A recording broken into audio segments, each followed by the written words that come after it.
Good morning students. ਅੱਜ मैं ਇਕਾਂਗੀ ਪਰਤ ਆਉਣ ਤੱਕ ਦਾ ਜਿਹੜਾ ਹੈ ਵਿਸ਼ਾ ਵਸਤੂ ਤੇ ਪ੍ਰਸ਼ਨ ਉੱਤਰ ਤੁਹਾਡੇ ਨਾਲ ਸਾਂਝੇ ਕਰਨ ਲਈ ਆਈ ਹਾਂ, ਕਿਉਂਕਿ ਬਹੁਤ ਸਾਰੇ ਬੱਚਿਆਂ ਨੂੰ ਪ੍ਰੋਬਲਮ ਸੀ ਕਿ ਇਹਦੇ ਜਿਹੜੇ ਕੁਐਸਚਨ ਆਨਸਰਸ ਆ ਉਹ ਔਖੇ ਆ ਥੋੜੇ ਜਿਹੇ, ਤਾਂ ਕਰਕੇ ਜਿਹੜਾ ਆ ਮੈਂ ਅੱਜ ਇਹ ਵੀਡੀਓ ਬਣਾ ਰਹੀ ਹਾਂ ਤਾਂ ਕਿ ਥੋੜੇ ਬਹੁਤੇ ਤੁਹਾਨੂੰ ਜਿਹੜੇ ਆ ਕੁਐਸਚਨ ਆਨਸਰਸ ਦਾ ਹਿੰਟ ਦੇ ਸਕਾਂ। ਸਭ ਤੋਂ ਪਹਿਲਾਂ ਜਿਹੜਾ ਹੈ ਪਰਤ ਆਉਣ ਤੱਕ ਇਕਾਂਗੀ ਦੇ ਵਿੱਚ ਕੀ ਵਿਸ਼ਾ ਲਿਆ ਗਿਆ ਜਾਂ ਇਹਦੀ ਮੁੱਖ ਸਮੱਸਿਆ ਕੀ ਹੈ ਉਹ ਮੈਂ ਤੁਹਾਨੂੰ ਪੜ੍ਹ ਕੇ ਸੁਣਾ ਰਹੀ ਹਾਂ। ਪਰਤ ਆਉਣ ਤੱਕ ਇਕਾਂਗੀ ਸਤੀਸ਼ ਵਰਮਾ ਦੀ ਰਚਨਾ ਹੈ। ਇਸ ਇਕਾਂਗੀ ਦੀ ਮੁੱਖ ਸਮੱਸਿਆ ਘਰੇਲੂ ਬਟਵਾਰਾ ਹੈ, ਜਿਸ ਕਰਕੇ ਹੱਸਦਾ ਵਸਦਾ ਪਰਿਵਾਰ ਦੋ ਹਿੱਸਿਆਂ ਵਿੱਚ ਵੰਡਿਆ ਗਿਆ। ਆਪਸੀ ਝਗੜੇ ਕਾਰਨ ਇੱਕ ਸਾਂਝਾ ਪਰਿਵਾਰ ਬਿਖਰ ਗਿਆ, ਜਿਸ ਕਾਰਨ ਲੇਖਕ ਨੇ ਘਰੇਲੂ ਕਲੇਸ਼ ਕਾਰਨ ਇੱਕ ਸਾਂਝੇ ਪਰਿਵਾਰ ਦੇ ਦੋ ਹਿੱਸਿਆਂ ਵਿੱਚ ਵੰਡੇ ਜਾਣ ਦੀ ਸਮੱਸਿਆ ਨੂੰ ਇਕਾਂਗੀ ਦਾ ਵਿਸ਼ਾ ਵਸਤੂ ਬਣਾਇਆ ਹੈ। ਸੋ ਇਹਦੇ ਵਿੱਚ ਜਿਹੜਾ ਰਾਜੇ ਆਪਾਂ ਇਕਾਂਗੀ 'ਚ ਪੜ੍ਹਿਆ ਸੀ ਕਿ ਬਾਬੇ ਦਾ ਘਰ ਜਿਹੜਾ ਆ ਇੱਕੋ ਹੀ ਘਰ ਸੀ, ਪਰ ਉਹ ਸੰਤੀ ਤੇ ਕਰਤਾਰੀ ਦੇ ਝਗੜੇ ਕਾਰਨ ਦੋ ਹਿੱਸਿਆਂ ਦੇ ਵਿੱਚ ਵੰਡਿਆ ਗਿਆ ਸੀ। ਔਰ ਕਾਰਨ ਕੀ ਸੀ? ਉਹਦਾ ਘਰੇਲੂ ਕਲੇਸ਼, ਸੰਤੀ ਤੇ ਕਰਤਾਰੀ ਦਾ ਝਗੜਾ। ਇਕਾਂਗੀ ਦੋ ਹਿੱਸਿਆਂ ਦੇ ਵਿੱਚ ਵੰਡੀ ਹੋਈ ਹੈ। ਇਕਾਂਗੀ ਦਾ ਪਹਿਲਾ ਭਾਗ ਜਿਹੜਾ ਹੈ ਉਹ ਕਲਾ ਦੇ ਪੁਰਾਣੇ ਰੂਪ ਨੂੰ ਸਾਡੇ ਸਾਹਮਣੇ ਪੇਸ਼ ਕਰਦਾ ਹੈ। ਪੁਰਾਣਾ ਰੂਪ ਕਿਹੜਾ ਸੀ ਸਾਡੀ ਕਲਾ ਦਾ? ਜਿਨ੍ਹਾਂ ਵਿੱਚ ਭੰਡ ਮਰਾਸੀਆਂ ਦੁਆਰਾ ਲੋਕਾਂ ਦਾ ਮਨੋਰੰਜਨ ਕਰਨ ਤੇ ਪੈਸੇ ਕਮਾਉਣ ਬਾਰੇ ਜਾਣਕਾਰੀ ਦਿੱਤੀ ਹੈ ਕਿ ਜਿਹੜੇ ਭੰਡ ਮਰਾਸੀ ਹੈ ਉਹ ਆਪਣੀ ਦੇਸੀ ਕਲਾਕਾਰੀ ਲੋਕਾਂ ਨੂੰ ਦਿਖਾਉਂਦੇ ਸੀ ਤੇ ਉਹਦੇ ਜਿਹੜਾ ਹੈ ਬਦਲੇ ਵਿੱਚ ਉਹਨਾਂ ਨੂੰ ਦਮੜੇ ਮਿਲਦੇ ਸੀ। ਦਮੜੇ ਮਤਲਬ ਪੈਸੇ ਕਮਾਉਂਦੇ ਸੀ ਉਹ।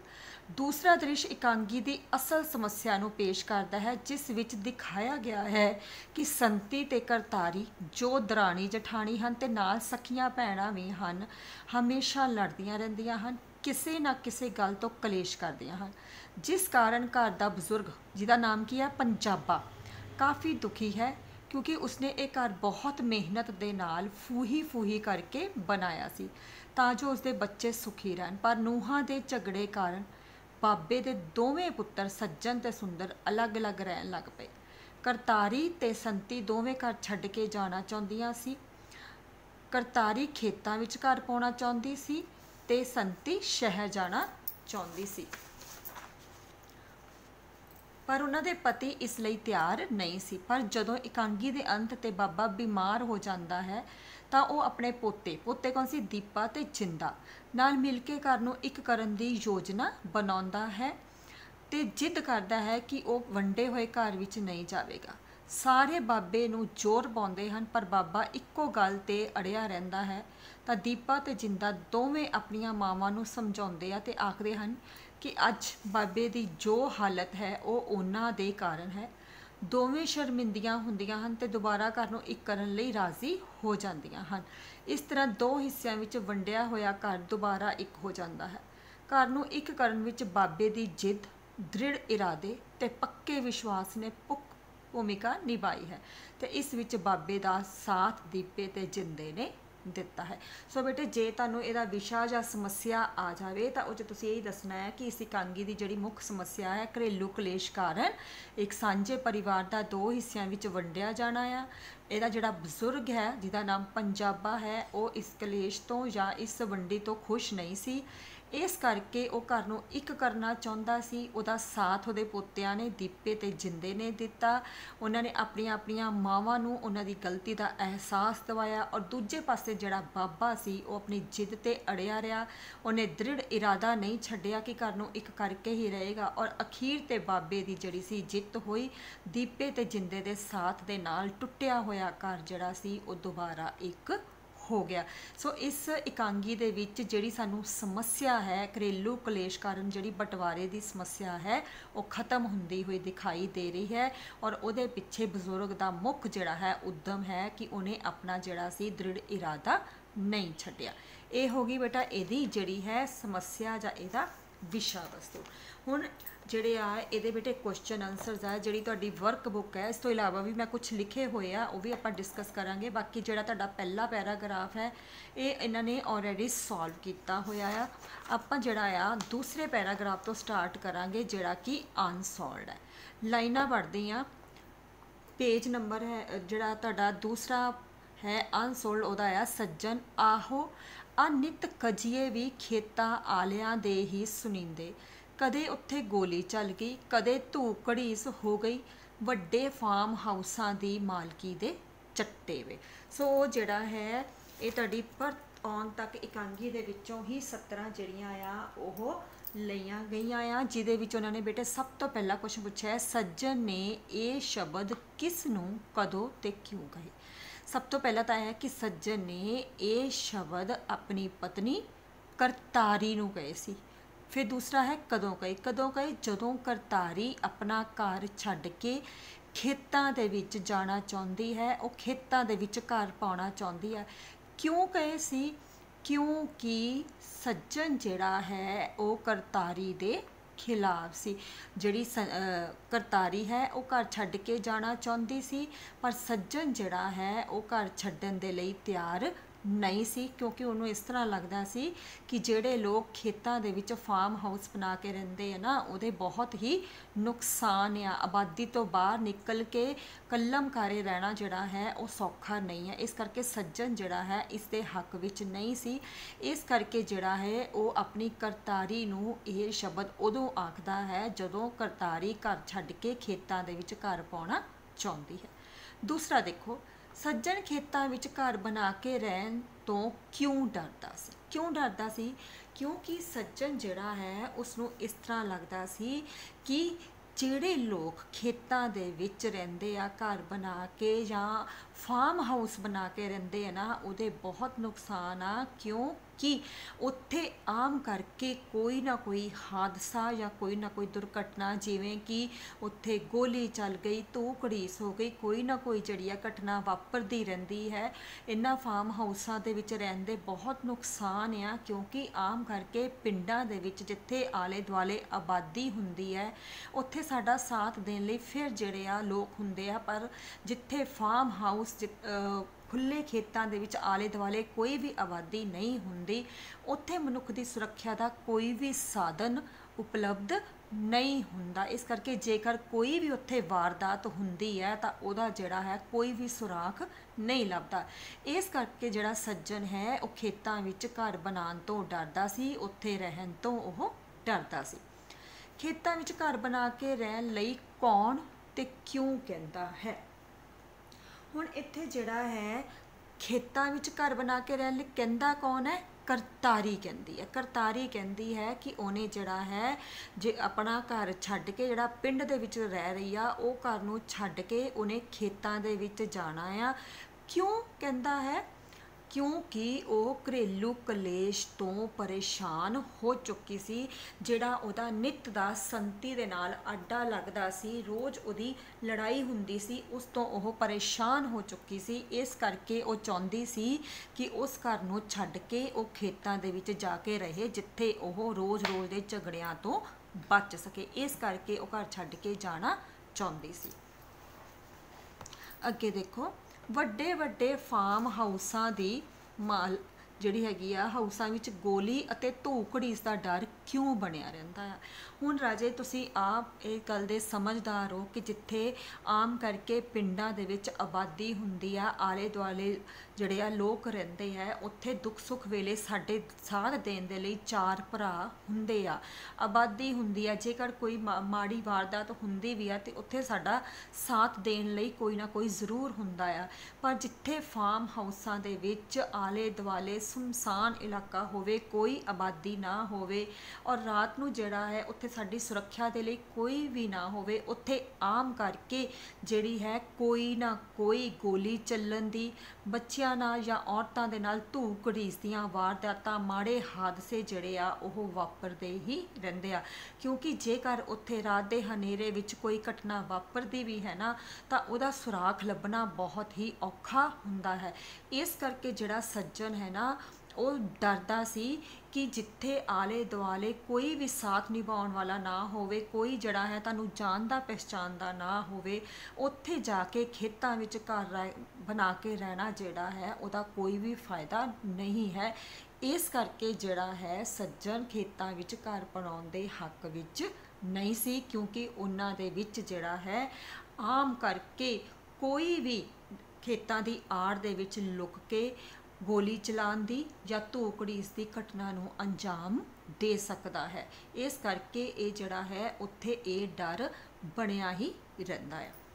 नैक्सट पैराग्राफ देखो बेटे, मेरी गल टालना स्वागत नूं होर उत्थे धक्के मार के कढ देणगे। 100 काम ने करन आले, कोई अपना काम कर लांगे, होर की 4 मज्जां रख के कोई डेयरी फार्म ही चला लांगे। कहंदे शहरां 'च इस काम की बड़ी बुक्कत है। बुक्कत हुंदी बेटा कीमत। ये शब्द किस ने किस नूं ते कदों कहे, प्रसंग सहित लिखो। प्रसंग का मतलब हुंदा है रैफरेंस, कि जिहड़ियां सतरां तुहाडे कोल आईयां है ना वो कित्थों लईयां गईयां आ। सो बेटे सब तो पहला जदों तुसी जे तुहानूं प्रसंग पुछया जावे तो सब तो पहला तुसी अपनी किताब का नाम लिखना हुंदा आ कि ये 17 साडी पंजाबी दी पाठ पुस्तक मंच महक। फिर तुसी पाठ का नाम लिखना, मंच महक दी एकांगी परत आउण तक विचों लईयां गईयां हन। इस एकांगी दे लेखक का नाम सतीश वर्मा है और इस विच लेखक ने घरेलू कलेश नूं विशा बनाया है। पहला इन्ना लिखना आ, फिर तुसी दसना है कि ये 17 जड़ियां आ किस ने किस नूं कदों कईयां आ। सो ये जिहड़े शब्द है संती ने कहे आ, ठीक है। किहदी वोटी सी? सुंदर दी वोटी सी। सो ये शब्द जिहड़े आ संती अपने पति सुंदर नूं उस वेले कहंदी है जदों वो अपना पिंड वाला घर छड्ड के शहर दे विच जाना चाहुंदी है ते उत्थे जाके वो अपना कोई काम धंधा चलाउणा चाहुंदी है। इस करके वो सुंदर नूं कहंदी है कि हुण उन्हें हमेशा इस घर दे विच नहीं रहना।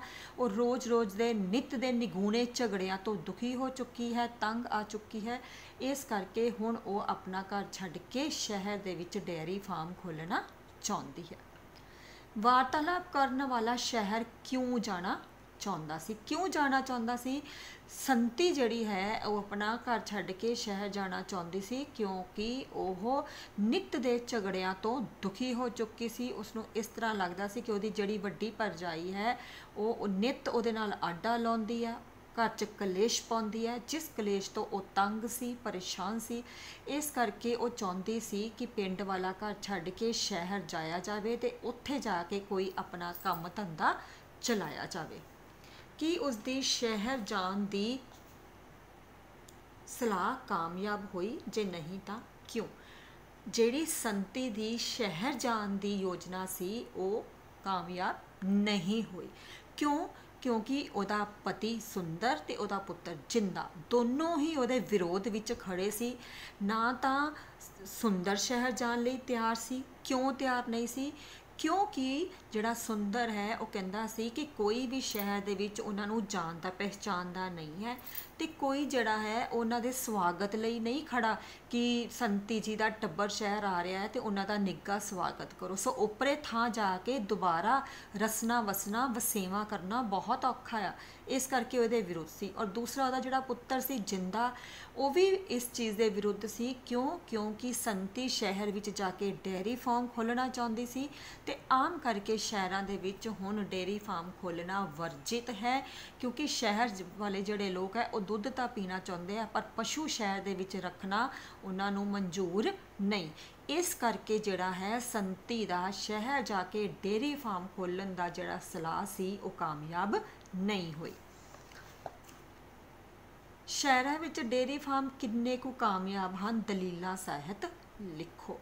हुण जिद्दां बेटे आपां चैप्टर दे विच पढ़िया है कि खास तौर ते इहदे च तुहानूं उन्हां ने चंडीगढ़ वर्गे शहर दी एग्जाम्पल दित्ती है, उदाहरण दित्ती है कि जिहड़े शहर आ उन्हां दे विच डेयरी फार्म बहुते ज़्यादा कामयाब नहीं आ। खास तौर ते जिहड़े रिहायशी इलाके आ जिथे आबादी वाला इलाका है ना उन्हां दे विच पशु रखना हुण इजाजत नहीं है क्योंकि जेकर कोई भी बंदा गैर कानूनी तौर ते पशु रखदा आ, डेयरी फार्म खोलदा आ तां ये गैर कानूनी है, जुल्म है। इहदे नाल जुर्माना भी हो सकता है तो सज़ा भी हो सकती है। खास करके चंडीगढ़ वर्गे शहरों के 10-10 किलोमीटर के घेरे दे विच किते भी पशु रखना जिहड़ा है वो अलाउड नहीं है, इसकी इजाज़त नहीं है।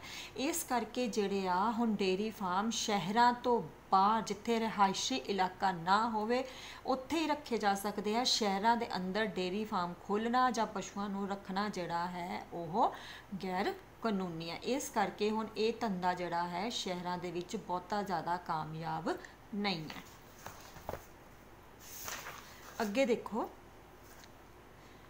ਪਹਿਲਾ ਮਰਾਸੀ ਉਹ ਮਰ ਗਏ ਉਹ ਲੋਕੋ, ਆ ਸਰਕਾਰ ਦੀ ਹੁਣ ਆ ਕਸਰ ਬਾਕੀ ਸੀ, ਸਾਡੀਆਂ ਗਰੀਬਾਂ ਦੀ ਰੋਟੀ ਖੋ ਲਈ ਓਏ ਓਏ, ਆ ਸਾਡਾ ਕੰਮ ਵੀ ਅਫਸਰਾਂ ਨੂੰ ਦਿੱਤਾ ਓਏ। ਹੁਣ ਪਹਿਲਾ ਮਰਾਸੀ ਜਿਹੜਾ ਆ ਇਹ ਸ਼ਬਦ ਕਦੋਂ ਤੇ ਕਿਉਂ ਕਹੇ? ਹੁਣ ਜਿਹੜਾ ਹੈ ਆਪਾਂ ਇਕਾਂਗੀ ਦੇ ਸ਼ੁਰੂ 'ਚ ਪੜ੍ਹਿਆ ਸੀ ਬੇਟੇ ਕਿ ਇਹ ਜਿਹੜੇ ਹੈਗੇ ਆ ਦੋ ਮਰਾਸੀ ਸਟੇਜ ਦੇ ਉੱਪਰ ਆਏ ਸੀ, ਜਿਨ੍ਹਾਂ ਨੇ ਦੇਖਿਆ ਸੀ ਕਿ ਸਟੇਜ ਖਾਲੀ ਹੈ ਔਰ ਇਸ ਕਰਕੇ ਉਹਨਾਂ ਨੇ ਆਪਣੀ ਕਲਾ ਦਾ ਪ੍ਰਦਰਸ਼ਨ ਕਰਨਾ ਸ਼ੁਰੂ ਕੀਤਾ ਸੀ। ਉਸ ਤੋਂ ਬਾਅਦ ਜਿਹੜੇ ਆ ਅਸਲ ਮਾਇਨੇ 'ਚ ਕਲਾਕਾਰ ਆਏ ਸੀ, ਜਿਨ੍ਹਾਂ ਨੇ ਆਪਣੀ ਅਭਿਨੇ ਸਟੇਜ ਦੇ ਉੱਪਰ ਦਿਖਾਉਣਾ ਸੀ।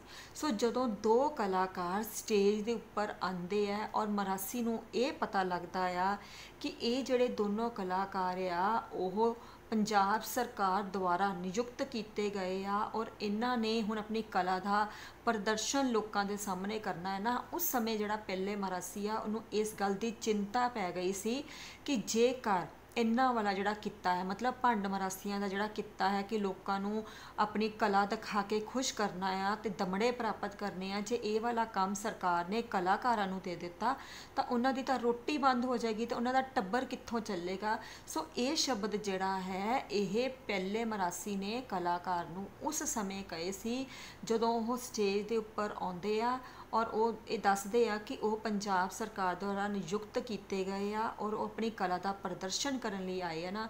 ਉਸ ਸਮੇਂ ਜਿਹੜਾ ਹੈ ਪਹਿਲੇ ਮਰਾਸੀ ਨੂੰ ਇਸ ਗੱਲ ਦੀ ਚਿੰਤਾ ਲੱਗ ਗਈ ਸੀ ਕਿ ਜੇਕਰ ਉਹਨਾਂ ਦਾ ਕੰਮ ਧੰਦਾ ਕਲਾਕਾਰਾਂ ਨੇ ਸਾਂਭ ਲਿਆ ਤਾਂ ਉਹ ਭੁੱਖੇ ਮਰਨਗੇ, ਉਹਨਾਂ ਦੇ ਟੱਬਰ ਰੁੱਲ ਜਾਣਗੇ। ਇਸ ਕਰਕੇ ਜਿਹੜੀ ਸੀ ਉਹਨੂੰ ਚਿੰਤਾ ਹੋ ਰਹੀ ਸੀ, ਜਿਸ ਕਰਕੇ ਉਹ ਇਹ ਸ਼ਬਦ ਬੋਲਦਾ ਆ ਕਿ ਉਹਨਾਂ ਦਾ ਕੰਮ ਜਿਹੜਾ ਹੈ ਖੋਹ ਕੇ ਸਰਕਾਰ ਨੇ ਕਲਾਕਾਰਾਂ ਦੇ ਹਵਾਲੇ ਕਰ ਦਿੱਤਾ ਹੈ। ਮਰਾਸੀ ਦੇ ਕਹਿਣ ਮੁਤਾਬਕ ਸਰਕਾਰ ਨੇ ਉਹਨਾਂ ਦੀ ਰੋਟੀ ਕਿਸ ਤਰ੍ਹਾਂ ਖੋਹ ਲਈ ਹੈ। ਅੱਗੇ ਕੀ ਹੁੰਦਾ ਸੀ ਕਿ ਲੋਕ ਜਿਹੜੇ ਆ ਉਹ ਭੰਡ ਮਰਾਸੀਆਂ ਦੀ ਕਲਾ ਨੂੰ ਦੇਖਦੇ ਸੀ, ਖੁਸ਼ ਹੁੰਦੇ ਸੀ, ਉਹ ਆਪਣੀਆਂ ਊਲ ਜਲੂਲ ਗੱਲਾਂ ਨਾਲ ਲੋਕਾਂ ਨੂੰ ਹਸਾਉਂਦੇ ਸੀ, ਖੁਸ਼ ਕਰਦੇ ਸੀ ਤੇ ਦਮੜੇ ਲੈਂਦੇ ਸੀਗੇ। ਪਰ ਹੁਣ ਜਿਹੜੀ ਹੈ ਕਲਾ ਦਾ ਰੂਪ ਬਦਲ ਗਿਆ ਆ, ਜਿਸ ਕਰਕੇ ਹੁਣ ਕਲਾਕਾਰ ਜਿਹੜੇ ਆ ਉਹ ਪੰਜਾਬ ਸਰਕਾਰ ਦੁਆਰਾ ਨਿਯੁਕਤ ਕੀਤੇ ਜਾਂਦੇ ਆ, ਜਿਨ੍ਹਾਂ ਦਾ ਮੁੱਖ ਕੰਮ ਕੀ ਹੁੰਦਾ, ਲੋਕ ਸੰਪਰਕ ਵਿਭਾਗ ਦੇ ਕਲਾਕਾਰ ਹੁੰਦੇ ਆ, ਜਿਨ੍ਹਾਂ ਦਾ ਕੰਮ ਲੋਕਾਂ ਦੇ ਵਿੱਚ ਘੁੰਮਣਾ ਫਿਰਨਾ, ਉਹਨਾਂ ਦੀਆਂ ਸਮੱਸਿਆਵਾਂ ਨੂੰ ਇਕੱਠਾ ਕਰਨਾ ਤੇ ਉਹਨਾਂ ਨੂੰ ਕਲਾ ਦੀ ਪੁੱਠ ਦੇ ਕੇ ਲੋਕਾਂ ਸਾਹਮਣੇ ਪੇਸ਼ ਕਰਨਾ ਹੁੰਦਾ ਆ। ਹੁਣ ਮਰਾਸੀ ਦੇ ਇਹਦਾ ਕਹਿਣ ਦਾ ਮਤਲਬ ਇਹ ਸੀ ਕਿ ਸਰਕਾਰ ਨੇ ਜਿਹੜਾ ਉਹਨਾਂ ਵਾਲਾ ਕੰਮ ਹੈ ਕਿ ਲੋਕਾਂ ਨੂੰ ਕਲਾ ਦਿਖਾਉਣੀ ਆ, ਹਸਾਉਣਾ ਆ ਤੇ ਪੈਸੇ ਪ੍ਰਾਪਤ ਕਰਨੇ ਆ ਨਾ, ਉਹ ਕੰਮ ਕਲਾਕਾਰਾਂ ਨੂੰ ਸੌਂਪ ਦਿੱਤਾ ਆ। ਹੁਣ ਕਲਾਕਾਰ ਜਿਹੜੇ ਆ ਬਕਾਇਦਾ ਉਹਨਾਂ ਦੀਆਂ ਮੰਡਲੀਆਂ ਬਣ ਗਈਆਂ ਆ, ਉਹ ਲੋਕਾਂ ਨੂੰ ਕਲਾ ਦਿਖਾਉਂਦੇ ਆ ਤੇ ਇਸ ਕਰਕੇ ਉਹਨਾਂ ਨੂੰ ਸਰਕਾਰ ਵੱਲੋਂ ਤਨਖਾਹ ਮਿਲਦੀ ਆ। ਸੋ ਮਰਾਸੀ ਦਾ ਕਹਿਣ ਦਾ ਭਾਵ ਇਹ ਸੀ ਕਿ ਜਿਹੜਾ ਲੋਕਾਂ ਨੂੰ ਖੁਸ਼ ਕਰਨ ਦਾ ਕੰਮ, ਆਪਣੀ ਕਲਾ ਦਿਖਾਉਣ ਦਾ, ਅਭਿਨੈ ਦਿਖਾਉਣ ਦਾ ਕੰਮ ਸੀ, ਉਹ ਸਰਕਾਰ ਨੇ ਕਲਾਕਾਰਾਂ ਨੂੰ ਦੇ ਦਿੱਤਾ ਆ, ਜਿਸ ਕਰਕੇ ਸਰਕਾਰ ਨੇ ਉਹਨਾਂ ਦੇ ਪੇਟ ਤੇ ਲੱਤ ਮਾਰੀ ਹੈ, ਉਹਨਾਂ ਦੀ ਜਿਹੜੀ ਆ ਰੋਜ਼ੀ ਰੋਟੀ ਖੋਹ ਲਈ ਹੈ। ਹੁਣ ਉਹਨਾਂ ਦੇ ਟੱਬਰ ਜਿਹੜੇ ਆ ਉਹ ਕਿੱਥੋਂ ਪਲਣਗੇ? ਉਹ ਅਫਸਰ ਕੌਣ ਸੀ? ਪੰਜਾਬ ਸਰਕਾਰ ਦੁਆਰਾ ਨਿਯੁਕਤ ਕੀਤੇ ਲੋਕ ਸੰਪਰਕ ਵਿਭਾਗ ਦੇ ਕਲਾਕਾਰ ਸੀ। ਇਹ ਬੇਟਾ ਤੁਹਾਡੀ ਇਕਾਂਗੀ ਦੇ ਵਿੱਚ ਵੀ ਲਿਖਿਆ ਹੋਇਆ ਆ ਕਿ ਜਿਹੜੇ ਉਹ ਦੋਨੋਂ ਅਫਸਰ ਮਤਲਬ ਦੋਨੋਂ ਕਲਾਕਾਰ ਸਟੇਜ ਦੇ ਉੱਪਰ ਆਏ ਸੀ, ਉਹ ਪੰਜਾਬ ਸਰਕਾਰ ਦੁਆਰਾ ਨਿਯੁਕਤ ਕੀਤੇ ਲੋਕ ਸੰਪਰਕ ਵਿਭਾਗ ਦੇ ਕਲਾਕਾਰ ਸੀ ਜੋ ਮਰਾਸੀਆਂ ਵਾਲਾ ਕੰਮ ਕਰਨ ਲੱਗ ਪਏ ਆ। ਸੋ ਇਹ ਜਿਹੜੇ ਕਲਾਕਾਰ ਆ ਇਹ ਹੁਣ ਸਰਕਾਰ ਦੁਆਰਾ ਨਿਯੁਕਤ ਕੀਤੇ ਜਾਂਦੇ ਆ, ਇਹ ਪਿੰਡਾਂ ਦੇ ਵਿੱਚ ਘੁੰਮਦੇ ਆ ਤੇ ਉੱਥੋਂ ਜਿਹੜੀਆਂ ਆ ਸਮੱਸਿਆਵਾਂ ਨੂੰ ਇਕੱਠਾ ਕਰਕੇ ਕਲਾ ਦੇ ਰੂਪ ਵਿੱਚ ਲੋਕਾਂ ਦੇ ਸਾਹਮਣੇ ਪੇਸ਼ ਕਰਦੇ ਆ, ਜਿਸ ਦੇ ਬਦਲੇ ਵਿੱਚ ਉਹਨਾਂ ਨੂੰ ਸਰਕਾਰ ਵੱਲੋਂ ਤਨਖਾਹ ਮਿਲਦੀ ਹੈ। ਸੋ ਪਹਿਲਾਂ ਭੰਡ ਮਰਾਸੀ ਜਿਹੜੇ ਆ ਉਹ ਆਪਣੀਆਂ ਹੀ ਗੱਲਾਂ ਦੁਆਰਾ ਲੋਕਾਂ ਨੂੰ ਹਸਾਉਂਦੇ ਸੀ, ਪਰ ਹੁਣ ਇਹ ਕਲਾਕਾਰ ਜਿਹੜੇ ਹੈ ਉਹ ਸਮਾਜ ਦੀਆਂ ਸਮੱਸਿਆਵਾਂ ਨੂੰ ਲੋਕਾਂ ਦੇ ਸਾਹਮਣੇ ਪੇਸ਼ ਕਰਕੇ ਉਹਨਾਂ ਦੇ ਵਿੱਚ ਸੁਧਾਰ ਲਿਆਉਣ ਦੀ ਕੋਸ਼ਿਸ਼ ਕਰਦੇ ਆ। ਉਹਨਾਂ ਅਫਸਰਾਂ ਨੇ ਮਰਾਸੀਆਂ ਨੂੰ ਕਿਸ ਤਰ੍ਹਾਂ ਸਮਝਾਇਆ।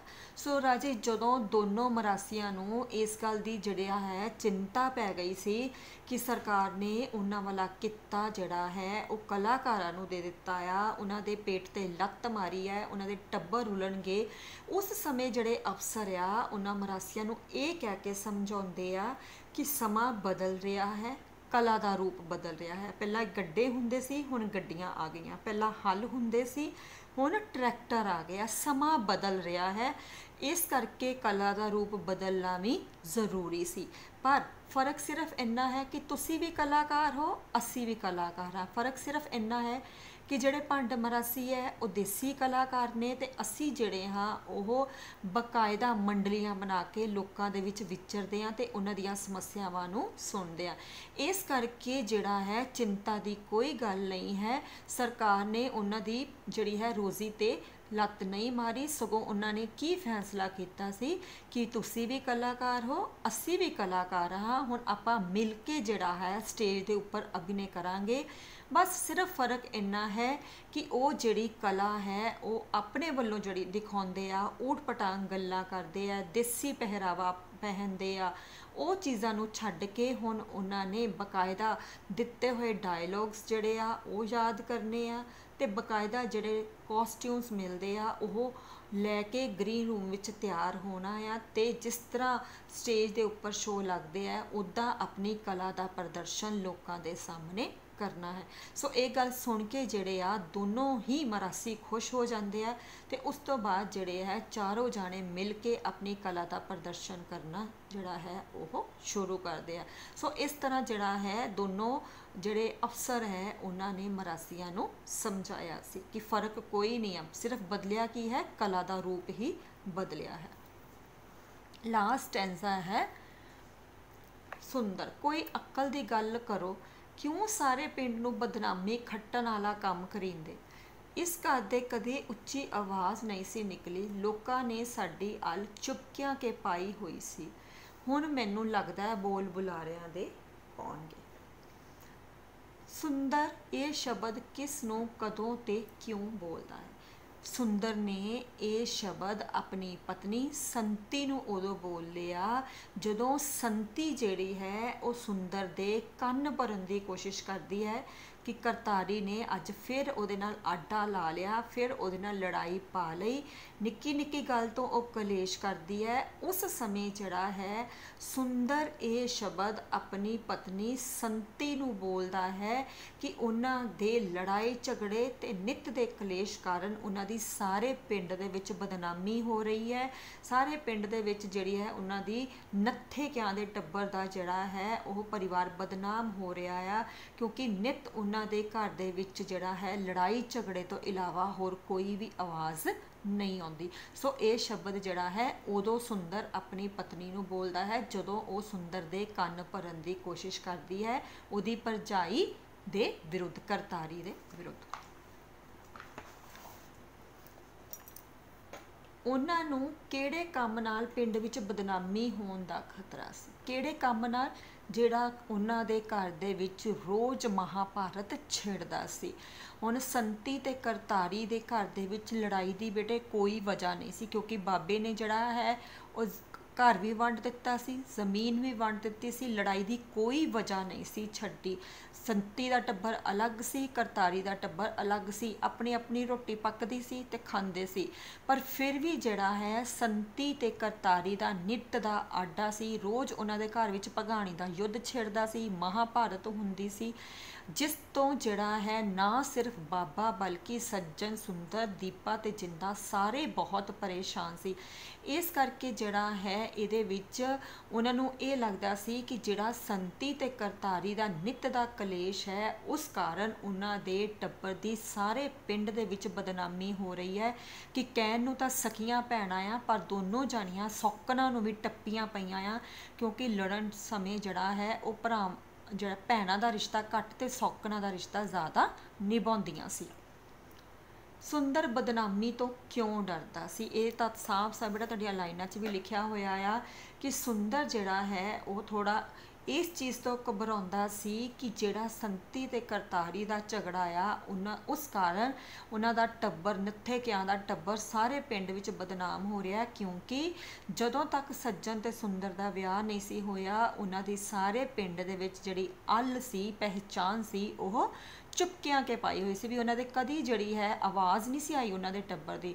ਪਰ ਜਦਾਂ ਸੰਤੀ ਤੇ ਕਰਤਾਰੀ ਉਸ ਘਰ ਦੇ ਵਿੱਚ ਵਿਆਹ ਕੇ ਆਈਆਂ ਸੀ ਉਦੋਂ ਦਾ ਉਹਨਾਂ ਦੇ ਟੱਬਰ ਦੀ ਅਲ ਜਿਹੜੀ ਹੈ ਉਹ ਕੀ ਪੈ ਗਈ ਸੀ, ਬੋਲ ਬੁਲਾਰਿਆਂ ਦੇ। ਸਾਰਾ ਦਿਨ ਉਹਨਾਂ ਦੇ ਘਰ ਦੇ ਵਿੱਚੋਂ ਬੋਲਣ ਦੀਆਂ, ਝਗੜੇ ਦੀਆਂ, ਲੜਾਈ ਦੀਆਂ ਹੀ ਆਵਾਜ਼ਾਂ ਆਉਂਦੀਆਂ ਸੀ। ਇਸ ਕਰਕੇ ਸੁੰਦਰ ਬਦਨਾਮੀ ਤੋਂ ਡਰਦਾ ਸੀ ਕਿ ਜੇਕਰ ਉਹਨਾਂ ਦਾ ਨਿੱਤ ਦਾ ਕਲੇਸ਼ ਇਸੇ ਤਰ੍ਹਾਂ ਹੀ ਰਿਹਾ ਨਾ ਤਾਂ ਉਹਨਾਂ ਦੇ ਟੱਬਰ ਦੀ ਅਲ ਜਿਹੜੀ ਹੈ ਉਹ ਹੁਣ ਚੁਪਕਿਆਂ ਕੇ ਦੀ ਬਦਲ ਕੇ ਬੋਲ ਬੁਲਾਰਿਆਂ ਦੀ ਪੈ ਜਾਵੇਗੀ। इन्हां शब्दां दे आधार ते सुंदर दे सुभाਅ बारे चर्चा करो कि सुंदर जिहड़ा है वो किहो जिहा पात्र है। सो बेटा जे तुहानूं सुंदर दी पात्र उसारी आ जाए तो पहला सब तो पहला दी जान पछाण लिखो कि सुंदर जिहड़ा है वो परत आउण तक इकांगी दा पात्र है। वो सज्जन दा छोटा भरा, संती दा पति, जिंदे दा पिता ते बाबे दा छोटा पुत्र है जो कि कित्ते दे वजों एक किसान आ, हल वाहुंदा आ, अपने सांझे घर दे विच सी। पर हुण जिहड़ा है उहदी पत्नी ते भरजाई दे झगड़े कारण उहदे घर दा बंटवारा हो चुका है।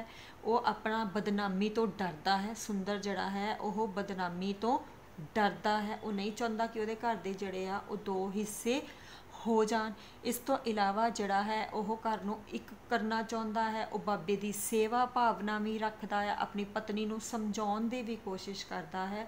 इस करके जिहड़ा है वो इस इकांगी दे विच घर नूं एक करन दे लई अपनी पत्नी नूं कहंदा है। पर जद उहदी पत्नी संती ते करतारी दा झगड़ा नहीं मुकदा तां अखीर दे विच जिहड़ा है वो दीपे ते जिंदे दे साथ नाल घर एक हुंदा है। सो राजे जे तुहानूं इहदी पात्र उसारी आ जावे सुंदर दी ते आ तुसीं पॉइंट लिख सकदे हो। जान पछाण, पत्नी दीआं गल्लां दे विच ना आउण वाला, घर छड्डण दे विरुद्ध। सुंदर नहीं घर छड्ड के जाना चाहुंदा सी, उन शहर दे विच जाण च रजामंद नहीं सी। बजुर्ग दी सेवा करना चाहुंदा सी जदों बजुर्ग बीमार हो गया।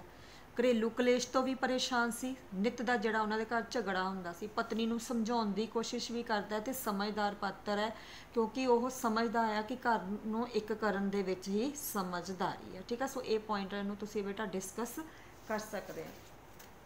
इस तो इलावा राजे एक दो क्वेश्चन जिहड़े मैं अलग लिखे हुए आ कि कला का रूप क्यों बदल रहा है। देखो, पुरानी कला आम करके भंड मरासियां के रूप में प्रचलित सी, जिस विच भंड देसी पहरावा पहन के लोगों का मनोरंजन करते सी ते उसके बदले लोगों तो दमड़े इकट्ठे करते सन। पर समय के नाल नाल कला का यह रूप बदल गया। भंड मरासियां की कला सिखे हुए कलाकारां ने ले ली, क्योंकि परिवर्तन कुदरत का नियम है।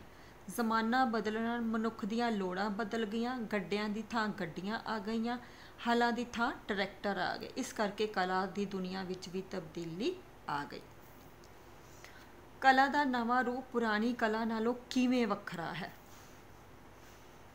कला का नवा रूप सिखे हुए कलाकारां ने अपने हत्थ विच ले लिया। कलाकारां ने अपनी कला का प्रगटावा करन लई पिंड पिंड शहर शहर नाटक मंडलियां बना लईआं हन।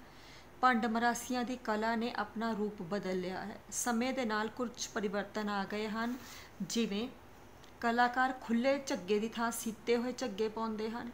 कलाकारां नूं बकायदा ड्रामे लई डायरैक्टर वल्लों डायलॉग मिलते हैं। कलाकारां दा मेकअप किया जाता है। सरकार वल्लों कलाकारां नूं तनख्वाह दित्ती जाती है। सब तो वड्डा परिवर्तन ये आया है कि इस विच लोकां दियां समस्यावां नूं समझ के ते कला का रूप दे के स्टेज ते पेश किया जाता है, तां जो लोग इन्हां समस्यावां दे रूबरू हो सकन। नैक्सट है करतारी घर छड्ड के कित्थे ते क्यों जाना चाहुंदी सी। ये बेटा आपां कर लिया आ। सज्जन घर छड्ड के जाण दे विरुद्ध क्यों सी, ये भी हो गया क्योंकि वह डरदा सी। ठीक है, संती घर छड्ड के कित्थे जाना चाहुंदी सी, ये भी हो गया अपना। दीपे ते जिंदे ने घर नूं एक करन विच की भूमिका निभाई। इकांगी दे अंत ते समस्या का हल किवें हुंदा है। जां दीपा ते जिंदा बाबे नाल मिल के घर नूं एक करन लई की योजना बनाउंदे आ। That is important one for you. देखो, बाबे ने घर दे बंटवारे नूं दिलों स्वीकार नहीं सी कीता। वो चाहुंदा सी कि उसका हसदा वसदा सांझा परिवार प्यार नाल मिल जुल के रहे। पर जदों संती ते करतारी दे झगड़े कारण साझा घर दो हिस्सिਆਂ ਵਿੱਚ ਵੰਡਿਆ ਗਿਆ ਤਾਂ ਦੀਪਾ ਤੇ ਜਿੰਦਾ ਬਾਬੇ ਨਾਲ ਮਿਲ ਕੇ ਘਰ ਨੂੰ ਇੱਕ ਕਰਨ ਦੀ ਯੋਜਨਾ ਬਣਾਉਂਦੇ ਹਨ। ਪਹਿਲਾਂ ਉਹ ਸੱਜਣ ਤੇ ਸੁੰਦਰ ਨੂੰ ਕਹਿੰਦੇ ਹਨ ਕਿ ਬਾਪੂ ਨੇ ਹਜੇ ਤੱਕ ਘਰ ਦੇ ਦੋ ਟੋਟੇ ਦਿਲੋਂ ਨਹੀਂ ਮੰਨੇ, ਤਾਂ ਹੀ ਇੰਨੇ ਸਾਲਾਂ ਤੋਂ ਇਕੱਲੇ ਆਪਣੇ ਢਾਰੇ ਦੇ ਵਿੱਚ ਰਹਿ ਰਹੇ ਹਨ। ਉਹ ਆਪਣੀਆਂ ਮਾਵਾਂ ਨੂੰ ਵੀ ਕਹਿੰਦੇ ਹਨ ਕਿ ਉਹਨਾਂ ਦੇ ਨਿੱਤ ਨੇ ਕਲੇਸ਼ ਨੇ ਘਰ ਵਿੱਚ ਵੰਡੀਆਂ ਪਵਾਈਆਂ ਤੇ ਬਾਪੂ ਦਾ ਦਿਲ ਅੱਡ ਦੁਖਾਇਆ, ਇਸ ਕਰਕੇ ਉਹਨਾਂ ਨੂੰ ਆਪਣੀ ਜ਼ਿੱਦ ਛੱਡ ਦੇਣੀ ਚਾਹੀਦੀ ਹੈ। ਇਹ ਸੁਣ ਦੋਵੇਂ ਜਾਣੀਆਂ ਸ਼ਰਮਿੰਦਗੀ ਮਹਿਸੂਸ ਕਰਦੀਆਂ ਹਨ। ਇਹ ਦੇਖ ਕੇ ਦੀਪਾ ਤੇ ਜਿੰਦਾ ਘਰ ਵਿਚਕਾਰ ਬਣੀ ਕੰਦੋਲੀ ਨੂੰ ਕਹੀ ਨਾਲ ਢਾਉਣਾ ਸ਼ੁਰੂ ਕਰ ਦਿੰਦੇ ਹਨ ਤੇ ਬਾਪੂ ਦੀ ਘਰ ਨੂੰ ਇੱਕ ਕਰਨ ਦੀ ਯੋਜਨਾ ਸਫਲ ਹੋ ਜਾਂਦੀ ਹੈ। ਇਸ ਤਰ੍ਹਾਂ ਬਾਪੇ ਦੀ ਜਿੱਦ, ਦ੍ਰਿੜ ਇਰਾਦੇ, ਦੀਪੇ ਤੇ ਜਿੰਦੇ ਦੇ ਸੰਯੋਗ ਨਾਲ ਘਰ ਇੱਕ ਹੋ ਗਿਆ। ਸਭ ਆਪਣੇ ਘਰ ਪਰਤ ਆਉਂਦੇ ਹਨ। ਸੋ ਅਖੀਰ ਤੇ ਜਿਹੜੀ ਤੁਹਾਡੀ ਸਮੱਸਿਆ ਸੀ ਉਹ ਖਤਮ ਹੋ ਗਈ। थोड़े जे इंपॉर्टेंट क्वेश्चन है, बाबे ने घर के दो टोटे क्यों नहीं सी मन्ने? बेटा लिखा हुआ तुहाडी ग्रीन बुक विच घर के बंटवारे का मुख्य कारण की सी? घर के बंटवारे का मुख्य कारण घरेलू कलेश सी, संती ते करतारी का कलेश। सुंदर बदनामी तो क्यों डरदा सी? ये हो गया। शहरों में डेयरी फार्म बनाना कित्थों तक सफल है? ये भी बेटा कराता। संती ते करतारी के झगड़े नूं बयान करदियां उदाहरणां पेश करो। बेटे ये ना तुहाडी जिहड़ी मंच महक बुक है ਉਹਦੇ 'ਚ ना एक पेज है ਇਹਦੇ 'ਚ स्पैशल ਜਿਹਦੇ 'ਚ संती ते करतारी ਦਾ ਜਿਹੜਾ है ਸਾਰੀਆਂ एग्जाम्पल्स ਤੁਸੀਂ ਦੇ ਕੇ ਦੱਸ ਸਕਦੇ ਆ ਵੀ ਉਹ ਕਿਸ ਤਰ੍ਹਾਂ ਆਪਸ ਦੇ ਵਿੱਚ ਲੜਦੀਆਂ ਸੀ। ਦੇਖੋ ਰਾਜੇ ਆ ਤੁਹਾਡਾ पेज नंबर है ਇਕਾਂਗੀ ਦਾ 55 पेज नंबर ਦੇ ਉੱਪਰ ਆ ਸਾਰਾ पेज ਜਿਹੜਾ ਹੈ ਉਹਨਾਂ ਦੀਆਂ ਉਦਾਹਰਨਾਂ ਦਾ ਹੈ ਕਿ ਕਰਤਾਰੀ ਸੰਤੀ ਤੇ ਇਲਜ਼ਾਮ ਲਗਾਉਂਦੀ ਹੈ, ਸੰਤੀ ਕਰਤਾਰੀ ਤੇ। ਆਸ ਪੂਰੀਆਂ ਉਦਾਹਰਨਾਂ ਹੀ ਆ ਜਿਨ੍ਹਾਂ ਨੂੰ ਤੁਸੀਂ ਦੱਸ ਸਕਦੇ ਆ ਕਿ ਸੰਤੀ ਤੇ ਕਰਤਾਰੀ ਇੱਕ ਦੂਜੇ ਨੂੰ ਕਿੱਦਾਂ ਤਾਨੇ ਮੇਨੇ ਦਿੰਦੀਆਂ ਹੈ। ਠੀਕ ਹੈ, ਸੋ ਇੱਥੋਂ ਤੁਸੀਂ ਤਿਆਰ ਕਰੋਗੇ। ਵੱਡੇ ਫਾਰਮ ਹਾਊਸਾਂ ਵਿੱਚ ਗੋਲੀ ਤੇ ਧੂਕੜੀਸ ਦਾ ਡਰ ਬਣਿਆ ਰਹਿੰਦਾ ਹੈ। ਇਹ ਹੋ ਗਿਆ ਬੇਟੇ। स्टेज ते आए दोवें कलाकार कौन सी? ये भी तुहानूं मैं दसदा है, पंजाब सरकार द्वारा नियुक्त किए लोक संपर्क विभाग के कलाकार से। वो भंड मरासियां नाल की गलबात करते हैं, उन्होंने समझाउण की कोशिश करते हैं कि कला का रूप बदल गया है, इस करके हुण मिल के जिहड़ा है आपां ड्रामा पेश करना है। इकांगी के दूसरे दृश्य विच पिछोकड़ तो वज रहे गीत के भाव स्पष्ट करो। बेटा ये जिहड़ा गीत है वो तुहाडी इकांगी दे विच इह वाला गीत है 54 पेज नंबर ते आ गीत है जिहदे विच बाबा दी जिहड़ी है भावनावां दा बयान किया गया है कि बाबा जिहड़ा सी पंजाबा वो एक हसदा वसदा परिवार चाहुंदा सी, सांझा परिवार चाहुंदा सी जिस विच सारे जीआं दा प्यार बनिया रहे, सारे मिल जुल के प्यार नाल रहन ते उहदे सोहणे परिवार नूं किसे दी भी माड़ी नज़र ना लगे। सो ये गीत दा तुसीं बयान करोगे। ठीक है। बाबे दे बीमार पैन ते सज्जन ते सुंदर उसनों तमीरदारी लई किवें मनाउंदे आ, मतलब किवें उहदी सेवा करना चाहुंदे। दोनों जाने चाहुंदे कि बाबा जिहड़ा है घर दे अंदर चले, क्योंकि बाबा ढिल्ला सी, बजुर्ग शरीर सी। दोनों जाने उहदी सेवा करना चाहुंदे सी, चाह पानी पिलाउंदे आ तुलसी वाली ते ये भी कहंदे आ कि वो जिहड़ा है वैद नूं सद्दणगे। पर बाबा जिहड़ा है अपनी जिद ते अड़िया रहा कि उहने जिहड़ा है अपने घर दे विच नहीं जाना। वंडे होए बाबा किस जिद ते अड़िया होया सी? बाबा इस जिद ते अड़िया होया सी कि उन्हें अड अड होए घरां दे विच नहीं पैर पाउणा। वो इन्ने सालां तो कल्ला ही अपने ढारे दे विच रहा अज वो कल्ला नहीं होया, बल्कि उदों दा ही कल्ला है जदों दा घर दे विच वक वंडारा होया सी। सो बाबा इस जिद ते अड़िया होया सी कि उन्हें वंडे होए घरां दे विच पैर नहीं पाउणा। ठीक है। सो बेटे ये तुहाडी जिहड़ी सी अज तुहाडी थोड़ी जी हेल्प है। इस तो इलावा भी जे तुसी किसी भी चैप्टर के क्वेश्चन आंसर समझना चाहते हो तो तुसी मैनूं कमेंट बॉक्स के विच कमेंट करके दस सकते हैं, ताकि मैं अगली वीडियो जिहड़ी आ उस चैप्टर के क्वेश्चन आंसर्स दी बना सकां। ठीक है। Thank you so much.